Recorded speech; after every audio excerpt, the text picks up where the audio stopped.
Ya tenemos audio.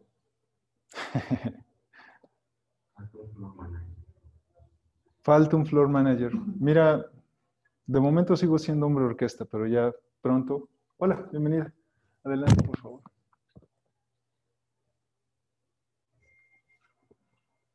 Ya pronto tendrás quién. Ujú.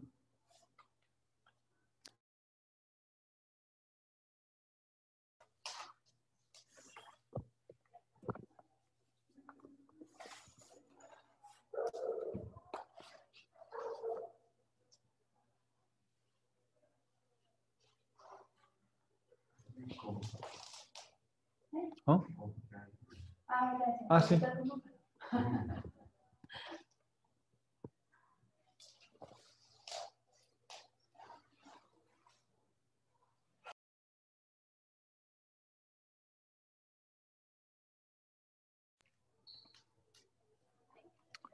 Muy bien, vamos comenzando, por favor. ¿De pie?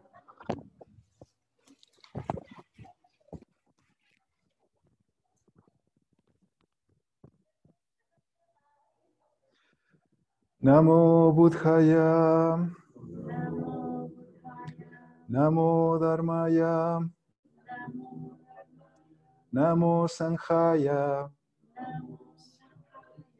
Namo Namah. Om. Am. Hum.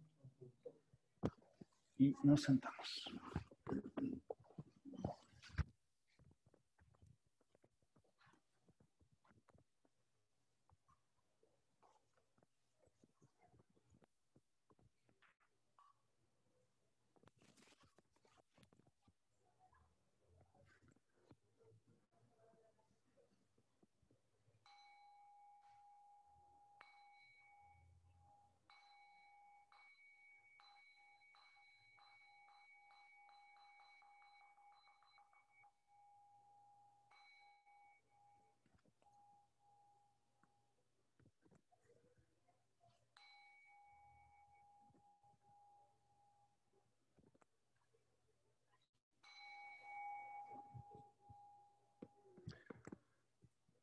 La versión del Sutra del Corazón de hoy es especial, entonces solo escuchen.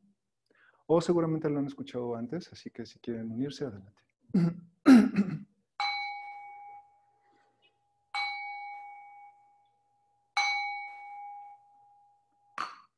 El Sutra de la Perfección de la Gran Sabiduría. On a dark desert highway, cool wind in my hair, warm smell of colitas rising up through the air. Up ahead in the distance, I saw a shimmering light. My head grew heavy and my sight grew dim. I had to stop for the night. There she stood in the doorway. I heard the mission bell, and I was thinking to myself, this could be heaven or this could be hell. Then she lit up a candle and she showed me the way. There were voices on the corridor. I thought I heard them say, welcome to the Prashna Paramita. Such a lovely place, such a lovely place, such a lovely face. Plenty of room at the Prashna Paramita. Any time of year, any time of year, you can find it here. Yate yate para sam yate boji soaka. Prashna Paramita Hotel, California.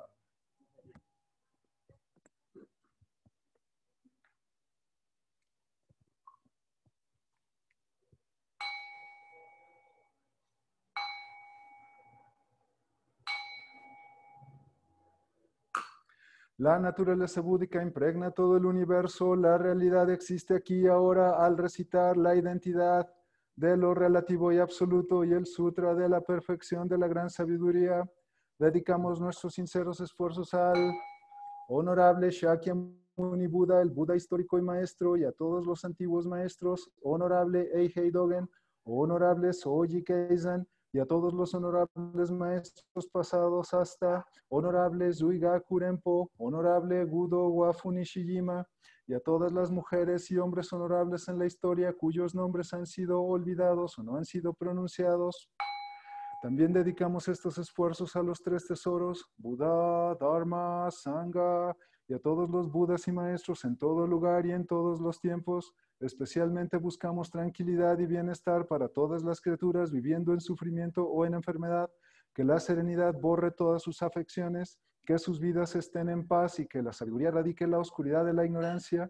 Dedicamos nuestra práctica y aspiraciones a todas las víctimas de la violencia y de eventos de la naturaleza, a los heridos y a todas las familias tocadas por estas tragedias, a la sanación del odio entre las naciones y entre las personas, a la sabiduría y compasión de los líderes del mundo, a la paz del mundo y a la armonía entre todos los seres, que los efectos dañinos de las palabras, pensamientos y acciones se desvanezcan y que la compasión florezca en una eterna primavera, que todos lleguemos a vivir la iluminación juntos, todos los Budas a través del tiempo y espacio, todos los Bodhisattvas, Mahasattvas,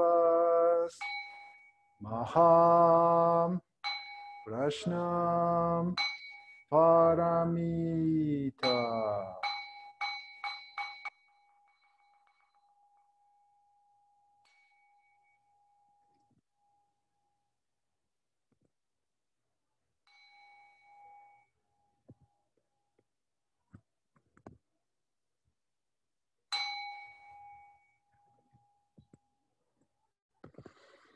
Sasen.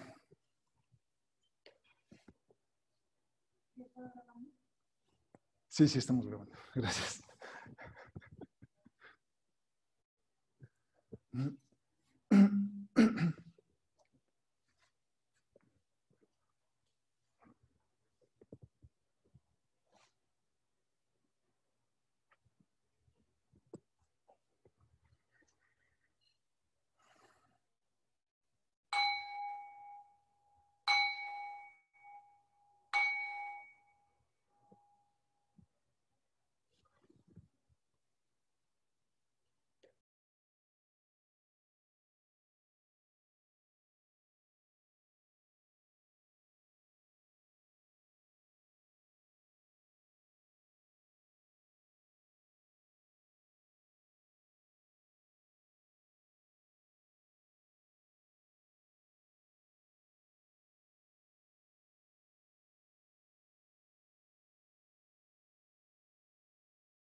Nos sentamos cómodos para una charla.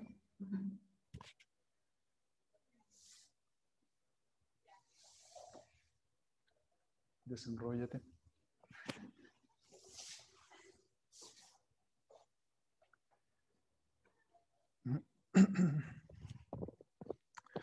Muy bien, amigos. Es hora de continuar con nuestra charla sobre ECO, que es la dedicatoria de méritos o la dedicatoria de intención. Y hay una razón por la cual quise cambiar el Sutra del Corazón y hacerlo con esta canción que todo el mundo conoce y que en realidad nos lleva como a este lugar muy especial, tanto de nuestros recuerdos como de nuestra propia experiencia de vida, ya sea en la parte espiritual o en la parte emocional. Esto es Prajna Paramita, es la perfección de la gran sabiduría. Entonces, hay una razón por la cual hice eso y también hay otra razón por la cual vengo vestido de manera informal y vamos a hablar de ello este día. La manera en la que hemos ido abordando el eco es como desempacarlo y vamos estudiando línea por línea qué significan y vamos viendo de dónde viene y por qué es importante, ¿no? Entonces, el resumen es, primero vimos la importancia que tiene para la práctica espiritual la ofrenda. Normalmente pensamos en la ofrenda como algo que tiene que ver con sociedades primitivas o con alguna religión de nativos de África o algún ritual de una secta, pero no, la realidad es que una ofrenda en la parte espiritual significa dedicar tus esfuerzos para algo mucho más grande que tu propio ego. Cuando hacemos eso es mucho más fácil que todo lo que hagamos tenga un significado, porque no solamente te estás centrando en el ego, sino que estás haciendo que estos esfuerzos se vayan a apoyar una causa más grande, ¿no? Por ejemplo, hay corredores en otros países que deciden hacer una colecta de fondos. Entonces, entre más kilómetros corran, más fondos aceptan y si terminan el maratón, todos esos fondos los donan a alguna causa. Nosotros no nos relacionamos muy bien con ese sentimiento de altruismo en el mundo hispano, pero muchas personas hacen día con día esfuerzos de altruismo y esto se logra cuando dedicas todo lo que haces para que alguien más o algún otro ser más esté vivo, esté con bien, con buena calidad de vida, ¿no? Entonces, dedicar nuestros esfuerzos en la práctica budista sirve porque no solamente estamos hablando de nuestro propio ego o de sentir bien o de bajar el estrés cuando nos sentamos en Zazen. Es gracias a que nos sentamos en Zazen que podemos lograr cosas para que los demás seres estén bien. Entonces, la ofrenda es muy importante y ECO es una ofrenda de todo lo que practicamos, de todo lo que leemos, de todos nuestros minutos en Zazen. Después hablamos sobre naturaleza búdica. Todos los seres vivos, por el hecho de haber nacido en esta realidad, tienen el potencial de ser budas. El problema es que conforme vamos viviendo en este mundo humano, nos vamos llenando de objetos que no necesitamos, de compromisos que no significan nada en realidad, de problemas políticos, ¿no? Y por supuesto de ego, de tal forma que nuestra naturaleza búdica queda debajo de muchísimas capas que por medio de la práctica espiritual vamos quitando para que algún día podamos vivir esta naturaleza búdica, ¿no? Entonces, digamos que la naturaleza búdica impregna todo el universo cuando abrimos el corazón a que el Buda está en todas partes y somos parte de algo mucho más grande llamado Buda, el Buda cósmico, ¿no? Vimos esto entonces de naturaleza búdica. Hablamos un poco de la realidad, gracias a la línea que dice la realidad existe aquí y ahora.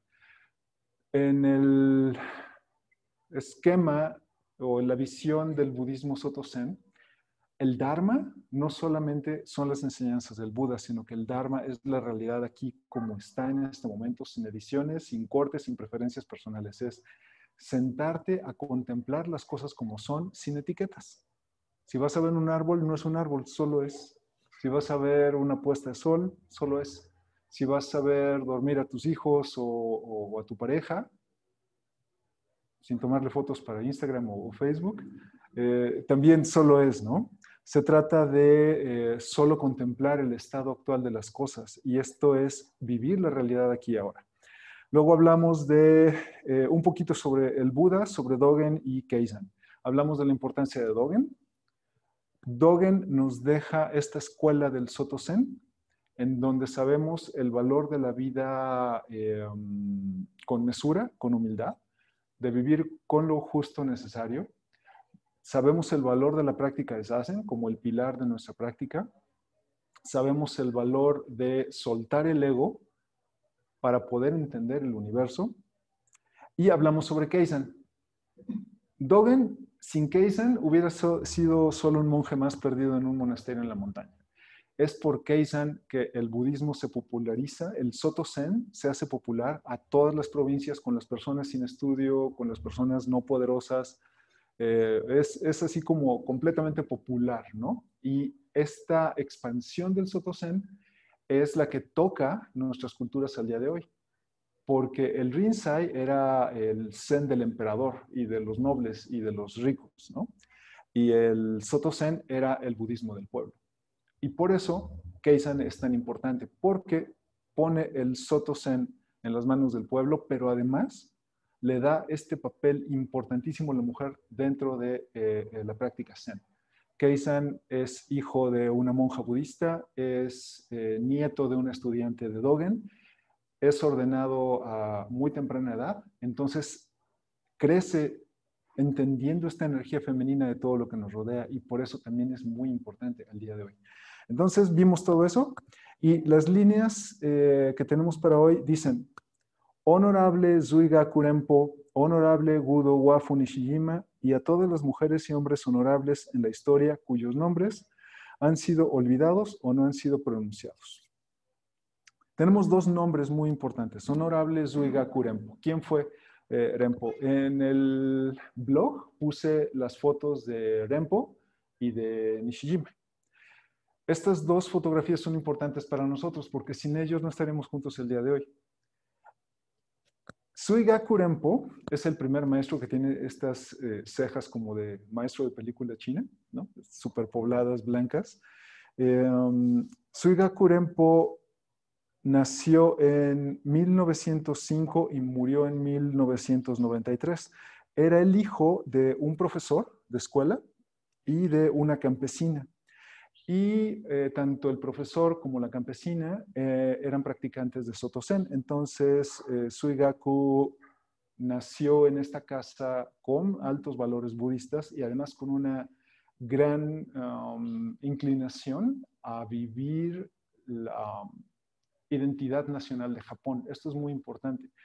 Japón en esos tiempos era un país que tenía dos facciones, una facción shintoísta de la naturaleza, muy social, y una parte nacionalista, muy similar a la Alemania nazi. Esta facción de Japón fue lo que llevó a la Nación del Sol naciente a la Segunda Guerra Mundial. Entonces, así de fundamentalistas eran. Entonces, Zuigaku Renpo nace en la otra parte, en la parte espiritual, de que respeta los valores japoneses sin caer en el nacionalismo. Entonces, esto promueve que Zuigaku tuviera una apertura mucho más grande a entender que todos los seres vivos tienen naturaleza búdica. Desde los 12 años, desde muy temprana edad empezó a estudiar y su tío era monje Soto Zen y a los 12 años es ordenado por su tío. Entonces tenemos un monje muy, muy joven que empieza a entrenar no en templo, sino en este marco muy familiar, en donde un monje budista era parte de su realidad, ¿no? Sin embargo, Zuigaku Renpo no entró al monasterio hasta mucho más tarde en su vida y de hecho fue a la Universidad de Tokio. Y saliendo de la universidad, aún siendo muy joven, se recluyó en el templo de Tokei-in, donde empezó a vivir ya como monje y a tener un servicio hacia la gente como monje. Pasó varios años entrenando en este templo y después fue a la montaña al templo de Antaiji. Y en Antaiji logró todavía hacer mucho más profundo su entrenamiento, lo cual le ganó diversos puestos políticos dentro de la organización del Soto Zen, hasta que ya siendo adulto fue nombrado abad de Eiheiji, donde entrenó y ordenó a Nishijima, de quien vamos a hablar en un momento más. Entonces, Suigaku fue maestro de Nishijima Roshi.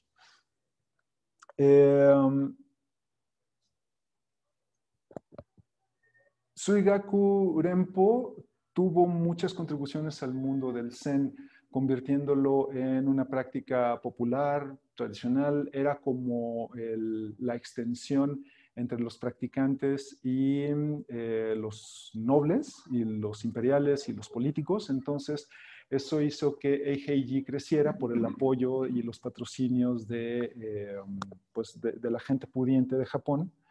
Entonces, el monasterio en la montaña creció gracias a él, pero su contribución más grande para la práctica Zen fue que Suigaku Renpo tenía apertura y tenía la conciencia de que un monje encerrado en 4 paredes no le sirve a nadie.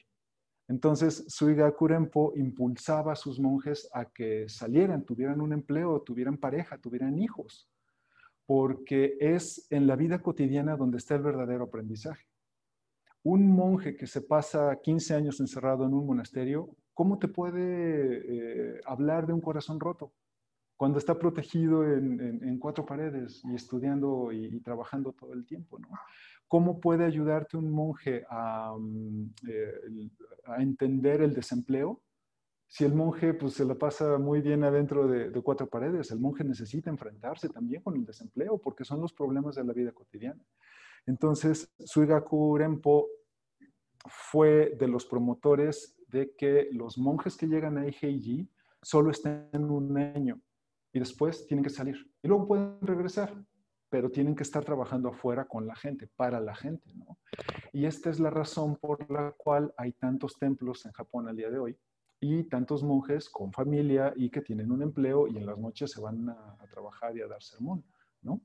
Entonces, Suigaku Renpo hizo que el Soto Zen se incorporara a la vida cotidiana y después de la Segunda Guerra Mundial esto fue todavía más importante porque pues el monje ahora tenía que estar mucho más abierto a un Japón que estaba cambiando, ¿no?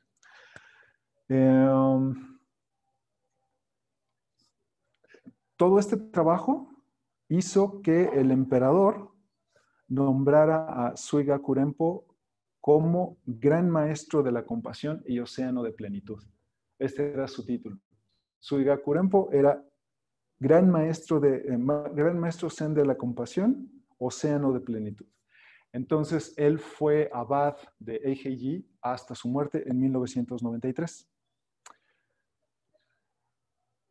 Este linaje que tenemos en esta escuela de budismo zen fue lo que a mí, un completo extranjero, me permitieran entrar a Eiheiji, que normalmente está cerrado para personas no japonesas, ¿no?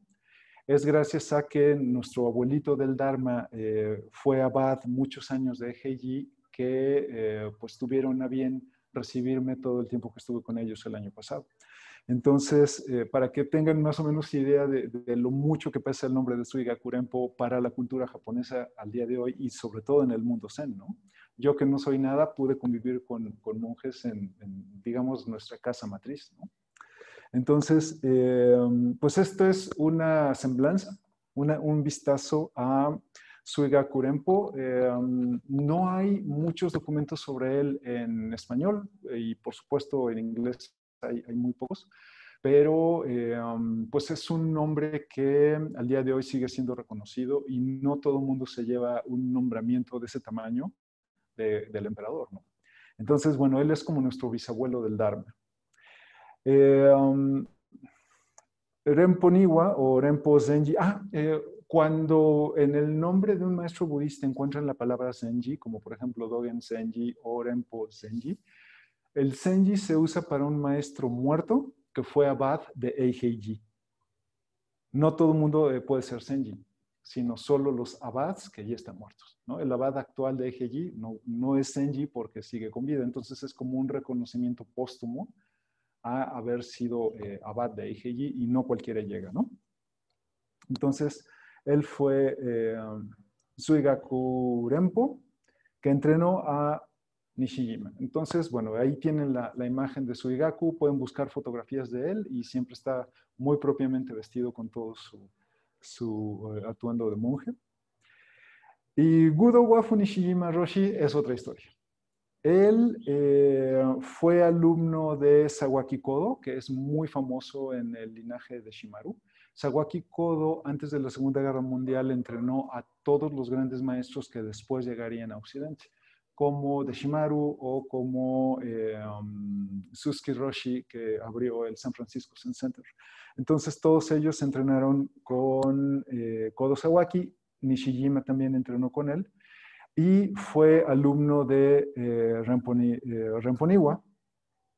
Nishijima era una persona sencilla, era trabajador, era abogado de carrera y trabajaba en una firma financiera. Y tenía su vida de empleado, tenía a su familia, su hija, o por supuesto su esposa, y en las noches se iba a estudiar. Nishijima fue cautivado desde muy joven por Shobogenzo. Entonces hizo como parte de su misión de vida estudiar Shobogenzo y con el paso de los años empezó a traducirlo del japonés antiguo al japonés contemporáneo. Nishijima trabajaba y vivía en Tokio y con el tiempo empezó a seguir más de cerca a Remponiwa y combinaba su práctica budista con la vida cotidiana, como había mencionado. Nishijima tuvo una característica muy especial y gracias a él estamos aquí también, y es que Nishijima es de los pocos monjes, de los primeros monjes que estudiaron inglés. Entonces, Nishijima no solo enseñaba en japonés, sino que también enseñaba inglés. Y aquí la parte más importante es que Nishijima vivió durante la Segunda Guerra Mundial. Le tocó vivir muy de cerca las explosiones nucleares de Hiroshima y Nagasaki.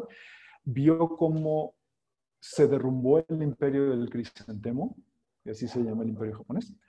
Vio cómo se derrumbó el imperio del Crisantemo y entendió que Japón no podía seguir cerrado.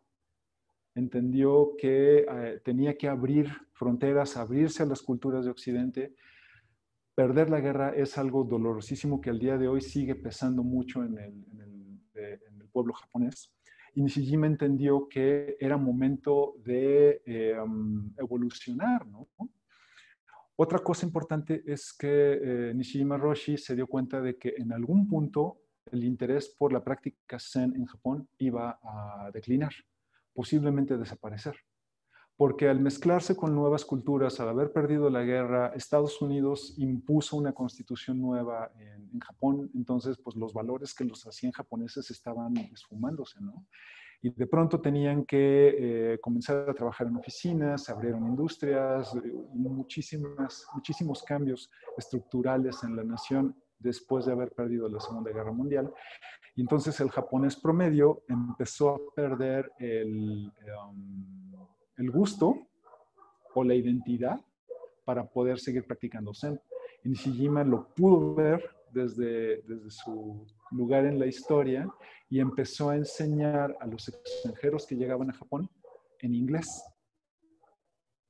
Y esto hizo que tuviera todavía más alumnos, entre ellos mi maestro, y algo que Nishijima enseñaba constantemente era que si eres extranjero, el Zen tiene que viajar contigo de regreso a tu país y tiene que adaptarse a la cultura local. Porque Nishijima sabía perfecto que, bueno, alguien en Europa no puede ser japonés por más que se esfuerce. Puedes aprender el idioma y te puedes vestir como japonés, pero pues no eres. Y no es por una situación de racismo, sino de idiosincrasia, ¿no? Del ADN de tu propia nación. Puedes adoptar prácticas japonesas, pero a menos que te pases años estudiando cultura japonesa, no hay manera de que lo entiendas del todo. Sin embargo, los alumnos de Nishijima sí entendían la cultura japonesa, entendían la importancia del budismo zen, y esto se lo llevaban a sus propios países, ¿no? Nishijima practicaba y enseñaba budismo, pero se ordenó hasta los casi 55 años. Esto también es importante porque a lo largo de la historia los monjes budistas todos empiezan a los 13 años, 8 años, en la adolescencia, pero Nishijima fue hasta los 55. Entonces, pues ya era una persona madura, con mucha experiencia de vida, con un trabajo, con una familia y además con los estudios suficientes para poder ofrecer enseñanza budista y comunicarse bien tanto con extranjeros como japoneses modernos después de la Segunda Guerra Mundial. Tuvo muchos muchos logros para la práctica Zen. Uno de ellos, y yo creo que el más importante, es que el estudio Shobogenzo que tenemos actualmente es casi siempre basado en su traducción. Primero pasó estudiando 45 años Shobogenzo tradicional. Lo tradujo al japonés moderno, con anotaciones, con todas las referencias históricas y culturales y lingüísticas necesarias. Y después, con otro de sus alumnos, se ayudó para publicarlo en inglés. Entonces, esto es importantísimo porque aunque ya habían copias de Shobogenzo traducidas al inglés, la primera adaptada a algo, a un lenguaje con el que nos podamos relacionar, nació gracias al esfuerzo de Nishijima y Mike Cross, que es otro de sus alumnos. Entonces, por ejemplo, el Shobogenzo que tenemos ahora en español, traducido por Doksho Villalba, se basa en muy buena parte en el Shobogenzo de Nishijima, ¿no? Entonces se pueden dar cuenta cómo pues es así de importante la obra que nos deja Nishijima Roshi. Y un momento, dejen ver mis notas para no perderme.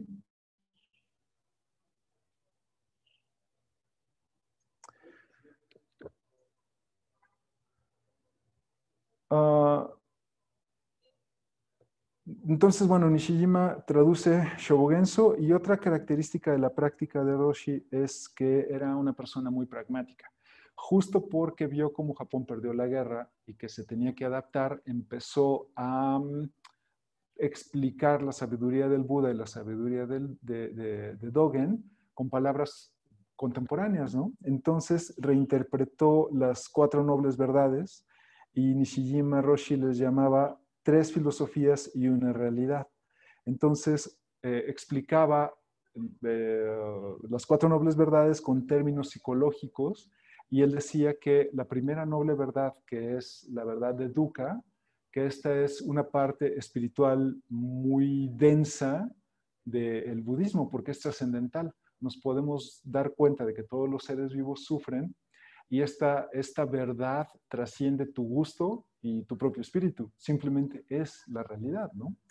La segunda filosofía es la razón o la raíz de dukkha, que son tus apegos y aversiones.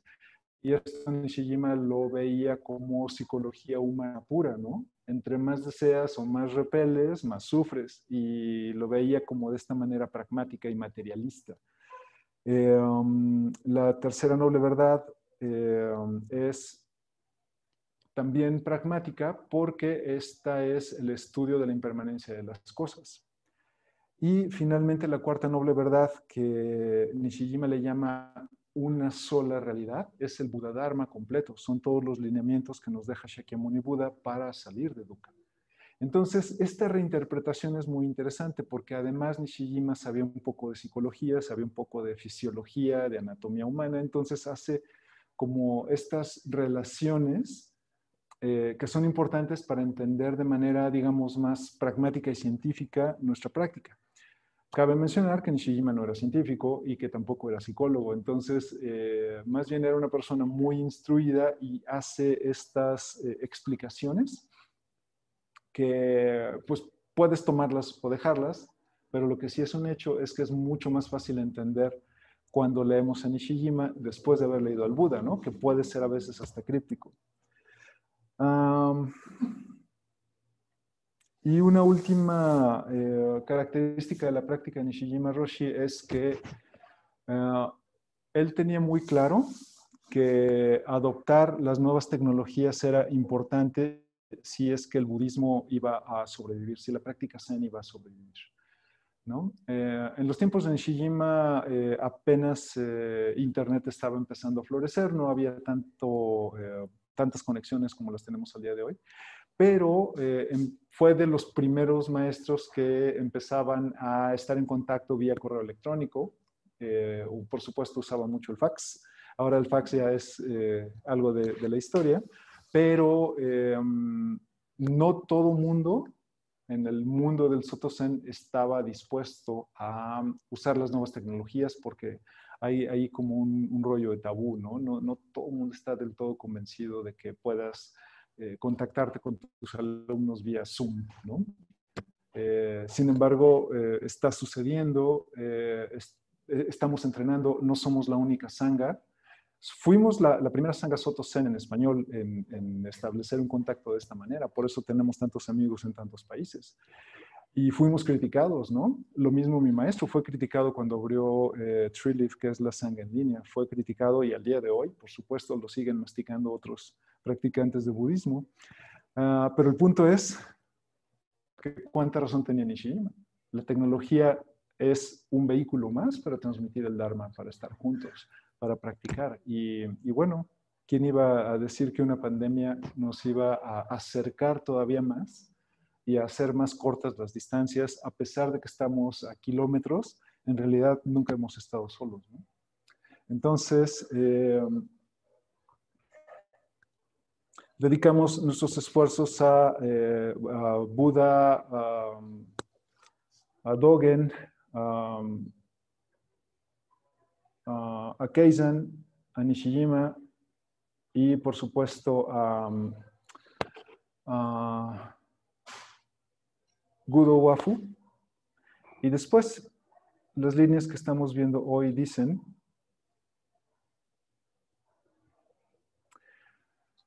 así como estos maestros, también dedicamos nuestros esfuerzos a todas las mujeres y hombres honorables en la historia cuyos nombres han sido olvidados o no han sido pronunciados. El Buda no es el único Buda. Nishijima no es el único maestro. Kodo Sawaki no es el único maestro. Dalai Lama no es el único maestro budista. A lo largo de la historia han habido miles, quizá, de Budas que no han sido promocionados y que no tienen un séquito de personas alrededor, pero no son menos importantes. Hay personas con una vida sencilla que viven por y para la sabiduría, ¿no? Hay personas que estudian budismo y también viven por y para la sabiduría. En la práctica Soto Zen contemporánea, bueno, primero, en todos los templos Soto Zen del mundo, en las ceremonias largas, como parte de los cantos que hacemos, así como Sutra del Corazón y Eco, también se recita el nombre de los maestros. Nosotros también lo hacemos en ceremonias largas, recitamos el nombre desde el Buda hasta nuestro maestro Nishijima. Y pasamos por todos, desde el propio Buda, desde Dogen, desde Keisan, Bodhidharma y bueno, todos ellos, ¿no? Y es una lista larga. Esto es en todas las sanghas Soto Zen. En la nuestra reconocemos a los maestros y también a las maestras. Tenemos una lista separada para todas las maestras, empezando desde Prajnaparamita, la madre de la sabiduría, pasando por la madre biológica de Shakyamuni Buda, hasta la maestra que trajo a Occidente el arte de coser el rapsu, ¿no? Y también tenemos una lista más, que es la lista de todos los maestros y maestras con discapacidad. Esta lista, pues la hemos compilado porque todos ellos son Budas y todos ellos son parte de nuestro linaje. No hay uno más importante que otro.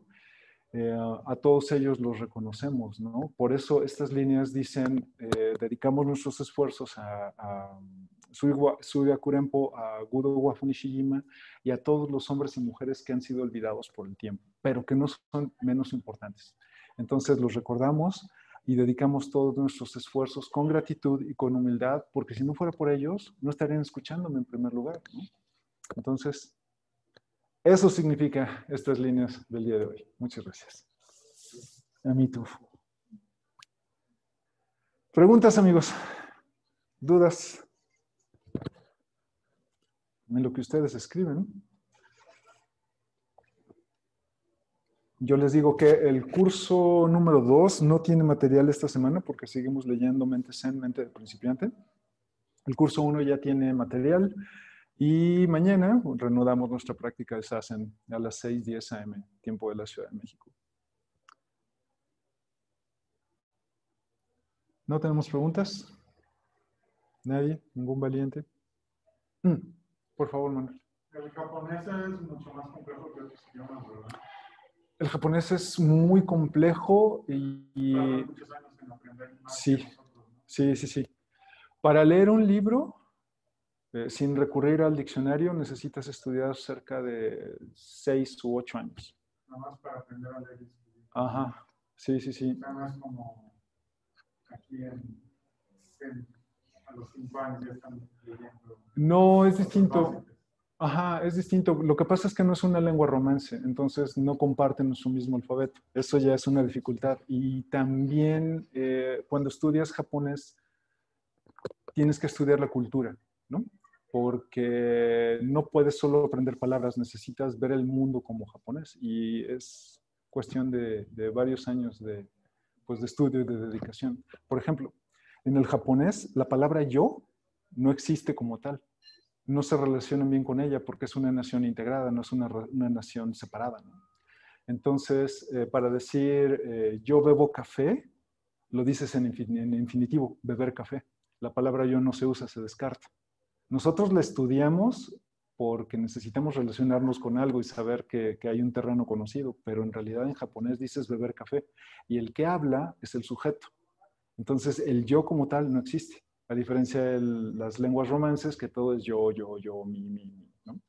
Entonces, esto es un cambio enorme de paradigma y pues necesitas aprenderlo, entenderlo hasta la médula para poder entender la lengua, ¿no? Entonces, sí es difícil el japonés. Tu servidor lleva unos buenos 6 años estudiando y pues hablo como personaje de Plaza Sésamo en realidad. Maestro, Sí. como dice en el que falla de Ecos, en cuanto a que todos los maestros son importantes, Sí. Pues yo así lo entiendo, son importantes porque en última instancia entiendo que el Zen se transmite sobre todo de alma a alma, ¿no? Del Sí. maestro Alumno. al alumno. Entonces, si no hay esa cadena de transmisión, pues se extingue el Zen. De repente puede aparecer Sí. monjes famosos, ¿no? Como Dogen, pero no, si antes no tuvo esa continuidad, pues por los mismos Claro. tan importantes, ¿no? Sí. El Zen, aunque la sangha sea grande, el Zen se tiene que transmitir de maestro a alumno. Un maestro puede tener varios alumnos y él decide a quienes les da la transmisión del Dharma, ¿no? Pero sí, sin duda tiene que ser de maestro a alumno y preferentemente en persona. Eso también es importante. La lista de nombres que recitamos en las ceremonias es justo pues esta conexión desde el Buda, pasando por todos sus discípulos, hasta los maestros chinos, luego los maestros japoneses, hasta llegar a nosotros. Y es uno tras otro en esta sucesión pues de transmisiones personales. Por eso es que muchas veces me van a escuchar a mí o a otros maestros decir, si encuentras a un maestro, síguelo hasta el fin del mundo. Porque es con tu maestro donde encuentras refugio, donde encuentras la comprensión del Dharma. ¿Ves? Además es divertido seguir a tu maestro hasta el fin del mundo. Nunca sabes qué aventuras te van a esperar. Como por ejemplo ver películas viejas, ¿verdad, Bere? Pobrecita Bere, vino a mi casa y la puse a ver películas muy viejas. unas muy buenas. ¿Ah? Hay unas muy buenas. Oh, no, por supuesto, sí, sí, sí. La puse a ver The Big Lebowski y Tornado. Muy bien. Toche dice, en cambio nosotros sí es la gran diferencia entre Oriente y Occidente, entre muchas otras. Muy bien. Cerramos con un poco de Sassen, por favor.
Una cosa más antes de terminar, estaba olvidándolo, porque hice una versión apócrifa del Sutra del Corazón y por qué vengo vestido así. Si buscan fotos de Nishijima Roshi, con mucha frecuencia lo van a encontrar con camisa, con corbata y su oquesa encima, porque Nishijima salía de la oficina y se iba al templo, entonces no le daba tiempo de cambiarse. Y él decía que el Zen no necesariamente tiene que ser todo ceremonia y todo mundo vestido de pingüino, sino que también hay espacio para pues, vestir normal, como persona cotidiana, ¿no?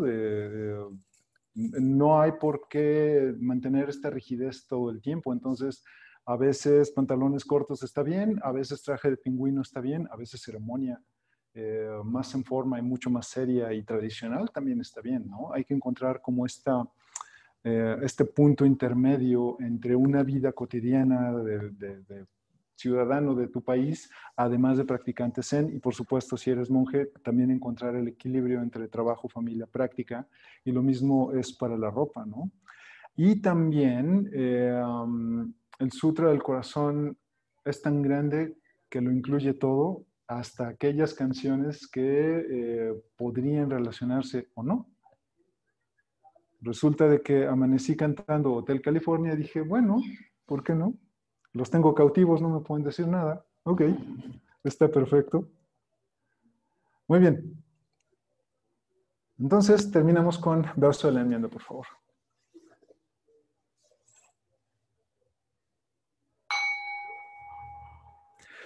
Todos los daños causados por mis actos, palabras y pensamientos a lo largo de mi vida, provenientes de mi infinita avaricia, ira e ignorancia, los enmiendo aquí ahora. Las 4 promesas. Salvar a todos los seres vivos, aunque los seres vivos sean incontables. Destruir mis autoengaños, aunque mis autoengaños sean innumerables. Percibir la realidad, aunque la realidad sea infinita. Caminar hacia la iluminación, aunque a esta nunca llegue. Salvar a todos los seres vivos, aunque los seres vivos sean incontables. Destruir mis autoengaños, aunque mis autoengaños sean innumerables. Percibir la realidad, aunque la realidad sea infinita. Caminar hacia la iluminación, aunque a esta nunca llegue. Salvar a todos los seres vivos, aunque los seres vivos sean incontables. Destruir mis autoengaños, aunque mis autoengaños sean innumerables. Percibir la realidad, aunque la realidad sea infinita. Caminar hacia la iluminación, aunque a esta nunca llegue. Para el verso de gratitud, agradece a tus maestros. Te han dado más de lo que piensas. Agradezco con todo mi ser a los millones de vidas, seres y esfuerzos en todos los tiempos que resultaron en mi existencia. Agradezco con todo mi ser la oportunidad de vivir un día más para servir a todos los seres vivos y liberarlos del sufrimiento. Agradezco con todo mi ser todo lo que soy, todo lo que tengo aquí y ahora en este momento.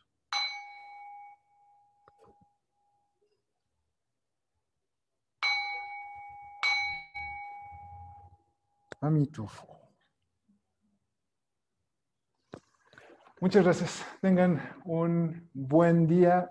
Comen algo delicioso y hagan algo divertido en salud. Muchas gracias. Adiós, amigos. Nos vemos muy pronto o mañana en nuestra práctica cotidiana. Hasta luego.